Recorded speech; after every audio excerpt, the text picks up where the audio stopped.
Hello YouTube, it's November 2017 towards Christmas time. I've not posted for a while, but here's a new video I'm going to be doing today, looking at the Nest outdoor camera which I've got. So it's still in the packaging at the moment, but the reason why I haven't unboxed it yet is I just wanted to show you the detail of the packaging that Nest have got. So whilst it's in the cellophane packaging, it came like this in the post, ordered through a well-known online retailer in the UK.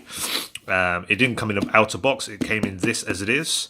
So you can see here the cellophane's got a peel, so just the user experience, the amazing experience of this fab looking company, this fab looking product starts at the packaging.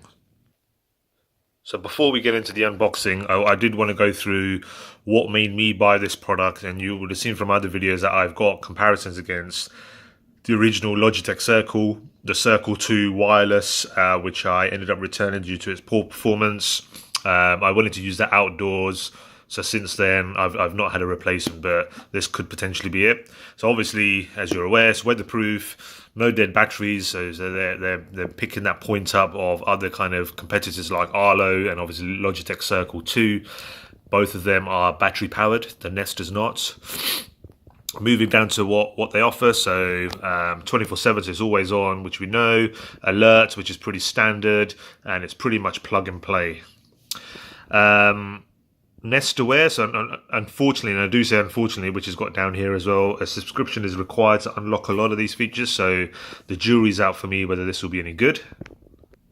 So Nest are also aware that they potentially are pricing themselves out the market, although I'm sure they don't have that opinion, but they definitely know that's a concern. So what they've done, on the online promo and also on their boxes is, so what they've got is a list of what they do and a list of what they don't do. Essentially, the comparison here is talking about, it's 24/7 streaming as opposed to limited. So both Arlo and I think the Logitech Circle 2, the wireless version, power up when there's motion, so you essentially miss something.